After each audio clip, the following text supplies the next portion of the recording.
ali-ali gelang kuningan, senajan lali mbok yo kelingan.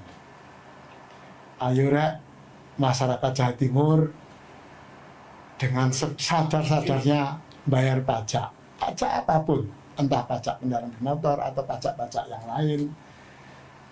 Tujuannya apa? Tujuannya untuk pembangunan di Jawa Timur. Tapi iki kudu anu lho ya, kudu ikhlas, kudu sadar. Insya Allah akan dipermudah. Kalau tidak dipermudah, mari kita suarakan bersama-sama di media ini agar terus dipermudah.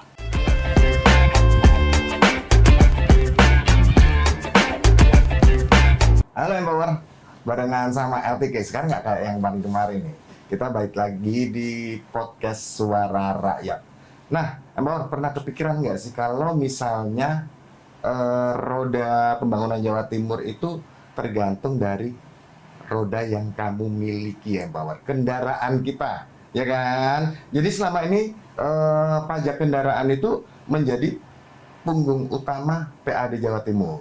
Tapi sejak ada mobil listrik dan juga insentif pajak hijau, itu semua mulai berubah, Empower. Tapi banyak pertanyaan yang bakal keluar nih, Empower. Mumpung LTK barengan sama ahlinya nih, ada Mas Mirza. Gimana Mas Mirza? Sehat? Sehat, alhamdulillah. Lagi puasa ya? Ini terbaik nih, Empower. Jadi tadi sempat tanya-tanya, ini memang sempat berguru juga nih sedikit-sedikit.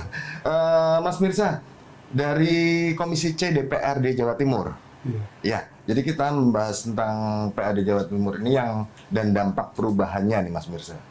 Untuk Mas Mirza nih, bisa dijelasin dulu nggak seberapa besar peran pajak kendaraan bermotor dalam struktur PAD Jawa Timur?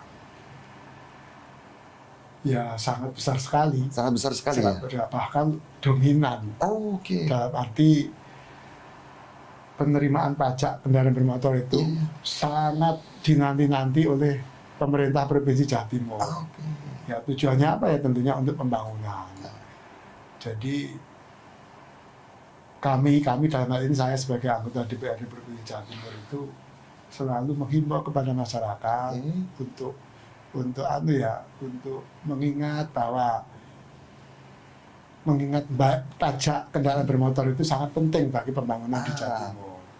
Apalagi di kondisi ekonomi yang saat ini sedang tidak baik-baik saja. Oke.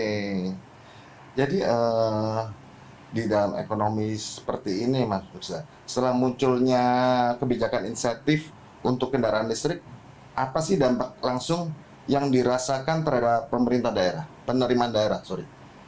Sebenarnya kalau menyangkut kendaraan listrik, berdampak tapi belum signifikan.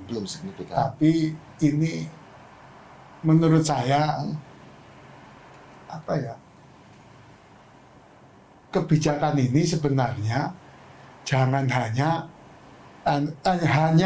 kebijakan ini hanya mobil listrik yang murah. Nah, sekarang mobil listrik itu mahal-mahal semua. Betul. Ada mobil listrik itu yang harganya sampai puluhan miliar. Benar. Tapi pajaknya nol.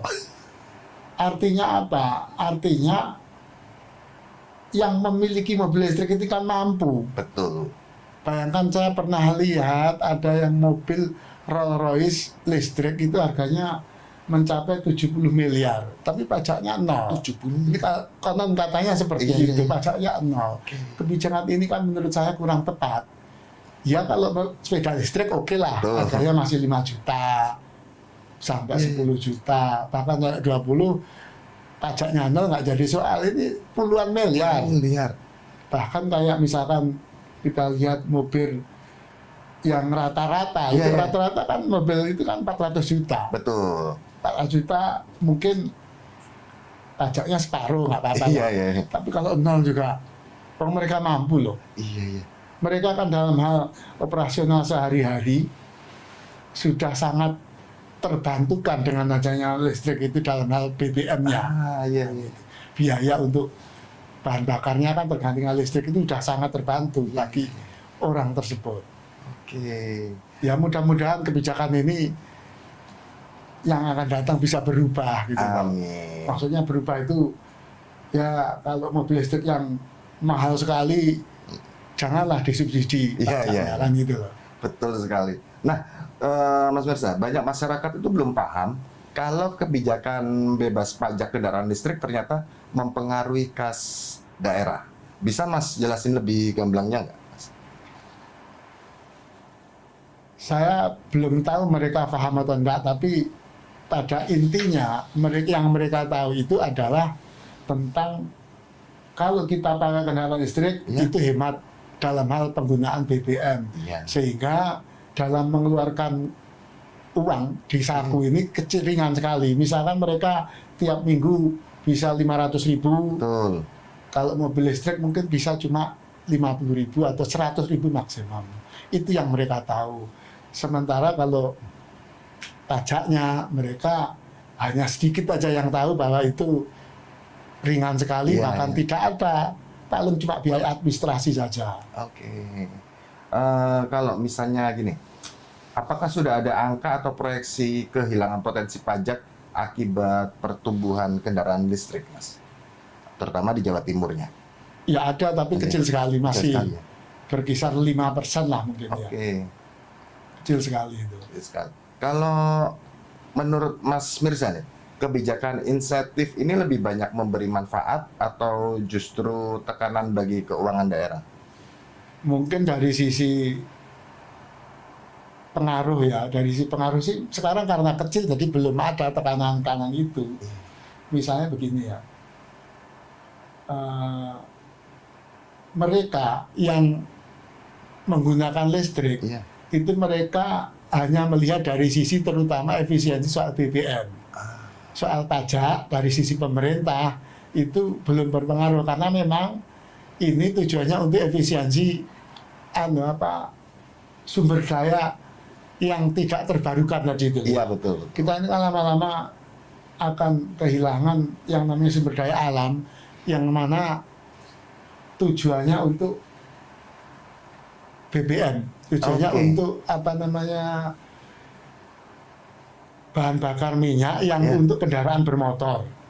Pokoknya semua yang bermotor itu dirubah menjadi listrik, semuanya supaya hemat. Hemat bukan hanya hemat dari sisi keuangannya, tapi juga dari sisi polusi udara dan sebagainya. Itu sebenarnya tujuan pemerintah. Makanya ada program BBM hijau atau energi bersih dan sebagainya kan gitu. Lalu untuk bagaimana Komisi C sendiri melihat keseimbangan antara mendorong energi hijau dan menjaga kemandirian fiskal daerah, Mas? Ya ini harus kita tetap jaga. Dalam hal ini saya sebagai anggota Dewan DPRD Provinsi Jawa Timur, Komisi C, tetap mendorong, memberi semangat kepada pemerintah provinsi untuk tidak berhenti atau terus berinovasi, berkreasi dalam hal bagaimana kita menggali potensi-potensi yang bisa menjadikan itu pendapatan asli daerah. Terus Mas Mirza nih, apakah udah ada pembahasan dengan Pemprov soal strategi kompensasi untuk pendapatan yang hilang dari sektor kendaraan ini? Yang pasti ya ada lah. Yang pasti ada ya? Ada. Hanya memang karena ini masih kecil, tapi kita harus bisa antisipasi ya. Karena bagaimana juga ini bagian dari ancaman terhadap ancaman dalam arti positif loh. Dalam hal pendapatan asli daerah yang semakin lama semakin tergerus. Dalam hal ini salah satu saya sebagai anggota dewan dan teman-teman yang lain itu mendorong mereka untuk memberikan semacam diskon kepada mereka yang punya kendaraan bermotor berplat di luar daerah. Misalkan masuk, mutasi masuk, itu digratiskan. Biaya balik nama juga digratiskan. Sehingga tahun yang akan datang banyak sekali kendaraan-kendaraan bermotor yang sudah bisa kita pungut untuk pajak. Pajaknya kan itu. Iya betul sekali. Ini menarik sih. Tapi kalau menurut Mas Mirza nih, untuk kendaraan listrik ini itu menurut Mas Mirza itu sebuah ancaman untuk jangka panjang bagi PAD-nya atau justru menjadi peluang baru, Mas? Saya rasa kalau ancaman sih enggak ya. Nah, ya. Karena banyak sekali masyarakat Ya. yang masih suka, seneng Oke. kendaraan bermotor Iya, iya. dengan BBM konvensional yang selama ini kita pakai. Sebagai contoh ini ya, saya melihat berita di media itu soal yang di showroom ya. Iya, iya. Yang di showroom itu mereka belum bisa menerima penjualan listrik karena turun drastis harganya. Oke. Nanti kita lanjut lagi ya, Mbak Pur, di season kedua. Ini makin menarik karena bahasan ini sesuatu yang banyak banget orang tanyakan dan juga gimana sih pengolahan PAD dari kendaraan listrik ini. Nanti kita balik lagi bareng Mas Mirza di season kedua.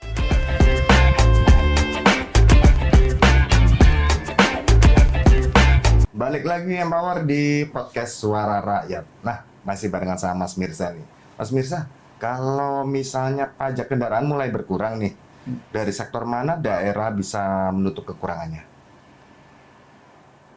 Jadi sampai sejauh ini, Ya. ini saya bicara sejauh ini, target-target untuk pendapatan yang berasal dari pajak kendaraan bermotor masih tercapai. Oke. Meskipun yang pasti ada penurunan. Ada penurunan. Penurunan pendapatan di Jatim itu kurang lebih sekitar 4 triliun ya. Jadi ada penurunan. Ya, kita pertama yang harus kita lakukan adalah efisiensi dari segala bidang. Mulai misalnya dari kegiatan-kegiatan rapat yang biasanya dilakukan di hotel, kita cukup cari tempat-tempat kantor yang masing-masing di OPD masing-masing. Terus yang kedua, kebijakan yang lain adalah kita mulai galakkan potensi-potensi pariwisata kita.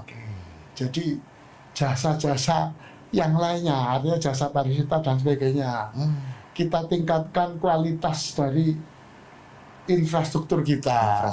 Sehingga ketika ada wisatawan khususnya yang dari Indonesia saja lah, dari daerah sendiri, ketika menuju ke Jawa Timur, mereka merasa nyaman, sehingga itu membuat ya meningkatkan pertumbuhan ekonomi kita yang otomatis akan menambah PAD kita sendiri. Oke. Terus apakah BUMD ini bisa jadi solusi penting untuk memperkuat kemandirian fiskal daerah, Mas Mirza? Ya sangat penting. Terutama BUMD yang saat ini kita andalkan itu ya BUMD Bank Jatim bersama Bank Perseroda Jatim. Itu dulu namanya Bank UMKM atau Bank BPR. Ada juga BUMD yang lain, tapi saya melihat potensi pendapatannya masih relatif kecil. Ya itu semua kita dorong. Bank Jatim pun kita dorong agar mereka harus memiliki target sekian, karena adanya mereka itu ya untuk salah satunya mendapatkan penambahan PAD untuk pemerintah Provinsi Jawa Timur. Tujuannya ya untuk kesejahteraan seluruh masyarakat Jawa Timur. Benar. Kalau misalnya gini, Mas Mirza, beberapa ekonom itu lah ekonom. Nah, jadi beberapa ekonom bilang, Mas Mirza, daerah itu perlu membuat sistem pajak berbasis emisi untuk menyeimbangkan dampak dari kendaraan listrik. Apa pendapatnya dari Mas Mirza? Ya itu baik, tapi kalau polusi kita masih dalam taraf wajar, masih ambang batas, masih belum yang berlebihan seperti daerah lain, saya yakin belum bisa itu dilaksanakan. Pajak yang berbasis emisi itu, karena kita tahu kondisi masyarakat, terutama masyarakat secara sebagian besar. Ya, kalau mereka ujuk-ujuk beralih semua ke listrik, ya itu kan perlu biaya besar. Iya, betul. Gitu loh. mereka harus jual mobilnya atau kendaraan bermotornya, sepeda motor untuk beralih ke listrik, itu kan biayanya besar juga. Dan kita harus tahu juga apakah mobil listrik, sepeda motor listrik ini bisa ketahanannya sama seperti motor yang konvensional itu. Iya, benar. Terus biayanya dalam hal biaya perawatan motor tersebut apakah besar atau enggak, itu kan ini belum teruji sampai sekarang. Iya, betul. Kan? Sempat dengar juga masalah baterainya juga kayak gitu. Saya dengar baterainya itu bisa berkisar 40 sampai 50% harga mobilnya. Iya, betul. Coba bayangkan harga mobil 500 juta. Kalau beli baterainya 200 sampai 250 juta kan ya lumayan juga keluar duit. Nah itu. Terus Mas Mirza, seberapa siap Pemprov Jatim ini untuk melakukan diversifikasi sumber PAD seperti yang Mas Mirza sampaikan tadi? Ya, kalau sumber PAD itu sebenarnya dimulai dari kreativitas. Ini kan sebagai anggota dewan. Ini hanya bisa mendorong, mengawasi. Itu saja kewenangan kita. Dan kita panggil, ini kenapa kok ada ini, kenapa kok nggak seperti ini, kenapa kok nggak ini. Ya mereka diminta untuk segera melakukan. Artinya misalnya soal apapun yang dilakukan Pemprov itu wajib hukumnya dalam hal ini untuk mengefisiensi semua kegiatannya. Sehingga dengan efisiensi tersebut maka otomatis itu akan mengurangi pembiayaan yang harus dikeluarkan. Dengan mengurangi pembiayaan, maka pendapatan kita, misalkan jumlahnya yang harusnya dikeluarkan sekian, jadi nggak jadi dikeluarkan, akhirnya duitnya masih banyak, bisa untuk pembangunan di seluruh sektor di Jawa Timur. Lalu apakah Jatim ini perlu belajar dari provinsi lain soal strategi menjaga pendapatan di tengah perubahan kebijakan nasional? Ya perlulah. Perlu ya. Bagaimana juga di atas langit itu ada langit. Jadi kita nggak boleh merasa diri kita paling hebat. Kita bisa belajar sama DKI, bisa juga belajar dengan Kaltim misalnya. Misalnya contoh di Kaltim, saya melihat pajak kendaraan bermotor itu murah. Artinya turun dibanding tahun-tahun sebelumnya. Misalnya sebelumnya kita membayarnya 3 juta. 2 tahun yang lalu 3 juta, sekarang sudah kurang lebih cuma 2 juta. Lumayan ya. Turun ya. Nah, saya yakin dengan kebijakan yang dilakukan di Kaltim itu pasti mereka ada harapan capaian yang ingin dicapai kan gitu loh. Misalnya dengan turunnya pajak itu maka masyarakat berlomba-lomba untuk bayar pajak. Ketika berlomba bayar pajak, target yang mereka capai seharusnya sekian miliar itu bisa melebihi karena mereka melihat pajaknya kok ringan dibanding tahun sebelumnya. Itu contoh saya saja. Misalkan pajak saya yang tahun kemarin, yang tahun ini telat 2 bulan dan sebagainya, begitu saya lihat ada pengurangan, maka saya akan bayar pajak. Dan kebetulan ada pemutihan. Dan meskipun Kaltim ini dari sisi jumlah penduduk itu relatif kecil dibanding Jawa Timur, tapi tidak ada salahnya kita belajar ke sana. Kalau Jakarta ya sudah hebat lah dia. APBD-nya aja kalau dulu 70 triliun sekarang bisa 100 triliun gitu. Jauh sekali. Nah, kita belajar ke sana, kita juga belajar dari sisi yang lain, dari daerah yang lain kan gitu. Karena nggak ada salahnya untuk selalu belajar ya Mas. Iya, betul. Itu. Terus kalau misalnya kita ngomong digitalisasi nih Mas Mirza, apakah peran digitalisasi dalam memperkuat sistem pajak daerah ini itu gimana sih? Ya, ini bagian dari mempermudah. Ini bagian dari transparansi dari pemerintah provinsi soal perpajakan. Misalnya contoh, ketika kita mau ngurus perizinan, ngurus pajak, itu cukup di online. Misalnya Tokopedia bisa, misalnya di Indomaret bisa. Artinya ini tinggal kemauan baik dari pemerintah provinsi, dalam hal ini OPD terkait, mau bayar pajak kok dipersulit gitu. Iya. Itu. Nah, dengan adanya digitalisasi ini bagian dari mempermudah. Oke. Saya yakin Bapenda Provinsi Jawa Timur itu akan selalu mempermudah masyarakat di Jawa Timur. Karena saya sering bertemu, saya sering rapat dengar pendapat dengan mereka kan gitu. Mereka tidak pernah berpikir untuk mempersulit. Oke. Iya, saya juga kalau bayar pajak mesti Tokopedia. Ya, lebih mudah gitu loh. Betul. Dan bisa tinggal udah cetak selesai. Gitu. Tapi kalau misalnya ini Mas Mirza, apakah DPRD Jatim ini sedang menyiapkan kebijakan khusus untuk memperkuat ketahanan fiskal daerah? Ya, yang pasti kalau menyiapkan secara khusus belum ya maksud saya, tapi kalau persiapan ke sana dalam hal ini untuk mengantisipasi berbagai gejolak ekonomi yang terjadi di seluruh Indonesia ini, kita siapkan piranti-piranti yang namanya ya agar pendapatan dari daerah ini tetap bertahan. Dalam hal ini kita DPRD melakukan hearing dengan semua OPD dan BUMD untuk meningkatkan, dalam arti minimal mencapai target yang mereka tentukan. Kalau bisa kita tingkatkan untuk mengisi kekurangan yang tadi saya bilang tadi, penurunan BAD tadi itu. Iya, ini makin menarik sih, Mas Mirza. Tapi nanti jangan kemana-mana ya, Empower, karena kita bakal ngobrol lanjut lagi sama Mas Mirza nih di segmen ketiga di podcast Suara Rakyat.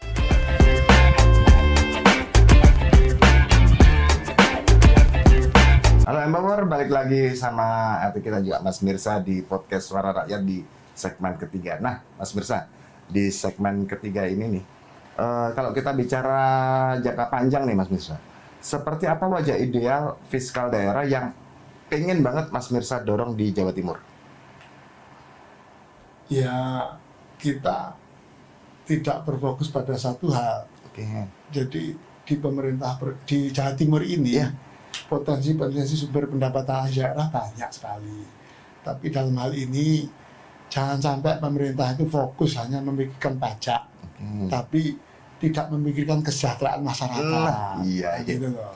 Jadi jangan betul pajak melulu dan sebagainya. Tapi kita harus menggali sumber dari sektor apapun, pariwisata. Terus juga ada pertanian. Pertanian itu juga bisa dibikin pariwisata. Terus di tengah sawah itu juga bisa dibuat UMKM yang mana sekarang lagi menjamur warung-warung yang di tengah sawah. Nah itu bagian dari potensi, selain kita menarik retribusi maupun pajak, tapi juga mendorong mereka untuk mendapatkan penghasilan yang lebih besar lagi. Sehingga roda ekonomi di sekitar situ juga harus tercapai. Artinya harus mendapatkan manfaatnya mereka itu. Kalau kita berpikir pajak melulu tapi masyarakatnya tidak mendapatkan feedback balik apa-apa, untuk apa? Saya orang yang pertama akan protes, akan menyuarakan ke pemerintah Provinsi Jawa Timur jika yang dipikir pajak tapi sementara kesejahteraan masyarakat tidak pernah dipikirkan. Siap. Ini tapi keren banget sih, maksudnya ide tentang warung di tengah sawah itu oke banget sih. Lalu untuk ini Mas Mirza, banyak yang khawatir kan kebijakan fiskal hijau akan membuat daerah kehilangan nafas pembangunan di daerahnya. Apa tanggapan dari Mas Mirza? Tanggapan saya, kita nggak usah terlalu berlebihan lah soal itu. Saya biasa aja lah, karena kita ini masih berjalan, insya Allah semua akan berjalan dengan baik. Karena mulai dari pemerintah provinsi dan masyarakat di seluruh Jawa Timur itu semuanya cerdas, semuanya kreatif. Di Jawa Timur itu luar biasa loh kreatif. Betul. Kita bisa melihat dari sejarah kita mulai zaman kerajaan Majapahit, bagaimana ketika dipimpin raja pada saat itu dengan patihnya Gajah Mada. Nah itu menurun sampai sekarang. Saya yakin potensi-potensi yang akan mendatangkan yang namanya cuan, pendapatan itu pasti akan ada. Jadi nggak perlu khawatir soal ada fiskal hijau atau itu udah nggak usah khawatir itu. Nggak perlu khawatir, nggak usah dipikirin. Nggak usah dipikirin. Tapi kalau misalnya ini Mas Mirza, kalau kita bicara keadilan fiskal nih, apakah sistem pembagian pajak pusat daerah saat ini udah cukup adil menurut Mas Mirza sendiri? Adil itu relatif ya, nanti ini tergantung kewenangannya ya. Seperti contoh, ada Undang-Undang Nomor 1 Tahun 2022 tentang keuangan daerah itu ya, yang mengatur soal pajak kendaraan bermotor antara pemerintah kabupaten dengan provinsi. Kalau yang dulu pemerintah provinsi mendapatkan 70% dari penerimaan pajak kendaraan bermotor, sekarang kan dan pemerintah kabupaten 30, sekarang dibalik. Jadi kalau bicara adil ya mungkin dari sisi saya ya mungkin bisa bicara nggak adil, tapi dari sisi pemerintah kabupaten bisa bicara adil dan sebagainya. Jadi yang penting ini buat Jawa Timur. Ada perubahan pembagian 70-30 tidak jadi soal. Karena memang semuanya untuk Jawa Timur, bukan untuk daerah yang lain. Betul. Kalau dalam konteks kebijakan kendaraan listrik nih Mas Mirza, apakah Jatim perlu bikin aturan turunan sendiri agar lebih kontekstual? Kalau sejauh ini belum perlu karena memang aturannya semuanya hampir semua dari pusat kalau untuk kendaraan motor. Aturannya dari pusat langsung turun ke daerah-daerah itu ya. Jadi itu saya justru pengen mengusulkan ya tadi, kalau mobil motor yang harganya sampai ratusan juta bahkan miliaran itu ya tetap harus dipajaki. Karena memang untuk beli mobil aja bisa. Dia beli mobil aja bisa, masa bayar pajak nggak bisa. Gitu loh. Mungkin tarifnya berbeda dengan yang berbahan bakar minyak, kan gitu loh. Iya betul. Tapi tetap harus dipajaki, jangan nol. Iya betul. Lalu Mas Mirza, bagaimana Komisi C memastikan setiap perubahan kebijakan pusat tidak langsung mengguncang keuangan daerah nih Mas Mirza? Jadi setiap kebijakan yang dikeluarkan oleh pemerintah pusat, itu saya yakin pemerintah pusat juga memikirkan kondisi daerah-daerah masing-masing. Iya betul. Dan nggak sampai itu mengguncang kok. Insya Allah kita akan tetap yakin bahwa semua yang kita lakukan itu pasti sangat dipikirkan oleh pemangku kebijakan. Tapi apabila itu memang merugikan masyarakat, ya kita tetap akan melakukan ya kalau bicara protes itu ya kok kayaknya kasar gitu ya, kita mengkoreksi. Kita datangi pemangku kebijakan tersebut. Kalau untuk ini Mas, beberapa daerah kan mulai menjajaki kerjasama dengan swasta untuk proyek energi hijau nih. Apakah Jatim akan ke arah itu juga? Ya kalau memang nantinya mengharuskan seperti itu ya memang harus. Kita ini kan tidak boleh menutup yang namanya sesuatu yang baru. Sesuatu yang baru itu ya kita harus menjajaki itu semua. Siapa tahu itu bisa menjadikan selain pendapatan asli daerah juga itu bisa menjadikan efisiensi dari segala bidang dan juga bisa terutama menciptakan lapangan pekerjaan untuk masyarakat Jabar. Kalau kita ngomong tadi kan masalah fiskal, pajak hijau dan lain-lain nih, apakah perlu ada reformasi struktural dalam pengelolaan pajak kendaraan di era transisi ini, apalagi di era digital ini? Ada dan harus itu. Harus ya. Misalnya begini ya, contoh ini ya, pajak kendaraan bermotor. Kita bayar setiap tahun. Betul. Itu dipermudah. Sama ketika mempermudahnya ketika kita mengambil uang di ATM itu. Iya betul. Itu kan gampang itu ya toh. Jangan sampai rumit. Iya. Terus ada pajak 5 tahunan. Itu yang ganti plat itu loh. Itu saya sampai sekarang itu tujuannya apa? Uang motornya itu. Mau ada penipuan, tujuannya itu juga yang dia. Yang gitu loh. Kan tujuan akhirnya adalah kita bayar pajak. Meskipun harus mengganti plat. Saya yakin kalau itu dipermudah banyak orang bayar pajak itu. Iya. Itu sulit, itu rumit. Harus pakai KTP, harus pakai cek fisik dan sebagainya. terlalu banyak birokrasi. Iya, betul. Itu kalau menurut saya harus dihilangkan. Dihilangkan ya. Sebagai pajak tiap tahun kayak kita bayar ngambil uang di ATM itu loh. Nggak perlu ganti plat, Nggak perlu nggak ada gitu loh. Iya. Nah, Itu kalau menurut Mas Mirza. Tapi menurut saya ya. kalau dari sisi Karena ini masukan juga dari masyarakat yang melalui saya. Oke. Protes saya ini selaku anggota dewan itu apa aja masyarakat nggak mau tahu, selalu protes. Protes ya. Protes ini gimana? Saya disamcat sudah berjam-jam, saya meninggal pekerjaan saya gara-gara hanya untuk bayar pajak 5 tahun. Iya. Tapi saya juga ngerasain itu sih beberapa tahun lalu itu.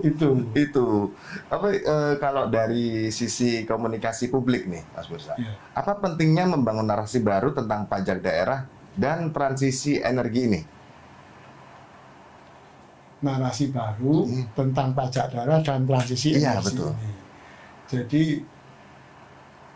ya kita nanti akan pikirkan soal kalau ada yang namanya sesuatu yang baru, di mana sesuatu itu mengakibatkan penurunan PAD, maka kita dorong pemerintah provinsi dan seluruh komponen di masyarakat Jawa Timur untuk menggagas ide-ide potensi apa yang bisa dicapai untuk meningkatkan, untuk minimal mengganti pendapatan asli daerah yang hilang tadi itu.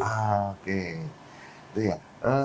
Terakhir nih Mas, dari sekian yang kita obrolin tadi tentang pajak hijau, tentang fiskal tadi, mobil listrik. Kalau misalnya dari Mas Mirza sendiri nih, dari closing statement-nya itu, menurut Mas Mirza, apa yang harus Empower tahu nih dari Mas Mirzanya? Iya. Ya, terima kasih. Ini terakhir closing statement saya menggunakan tariane Jawa ya. Silakan. Menarik nih. Ali-ali gelang kuningan. Senajan lali mbok yo kelingan.